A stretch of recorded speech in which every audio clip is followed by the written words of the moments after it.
நான் சொல்ற மாதிரி நீ ஊத்தப்ப போறியா? சரி சொல்லுங்க அண்ணி. தோசைக்கல்ல அது மேல வச்சு அது லேசா தண்ணி தெளிச்சு தொடச்சிடுற. எண்ணெயை ஊத்தாம வெறும் மாவை மட்டும் 2 கரண்டி ஊத்துற. மாவுக்கும் வலிக்காம கல்லுக்கும் வலிக்காம அத மெல்லமா சுத்துற.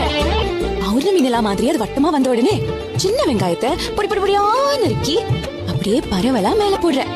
கூடவே சின்ன சின்னதா நறுக்குன பச்சை மிளகா, பொடிசா நறுக்குன கருவேப்பிலை, நெய்யை எடுத்து இப்படி ஒரு ரவுண்ட் அப்படி ஒரு ரவுண்ட் ஒரு கேரட் எடுத்து நறுக்கி அப்படியே மழைச்சாரல் மாதிரி அதை தூவுற. அப்புறமா இட்லி பொடி எடுத்து அது மேல தூவி மறுபடியும் நெய் எடுத்து அதுல விட்டு திருப்பி போட்டு முருகலா வேக வைக்கணும். நல்லா கேட்டுக்கோ, முருகலா வேக வைக்கணும், கருகலா இல்ல. அதே மாதிரி எனக்கு பண்ணி தரியா?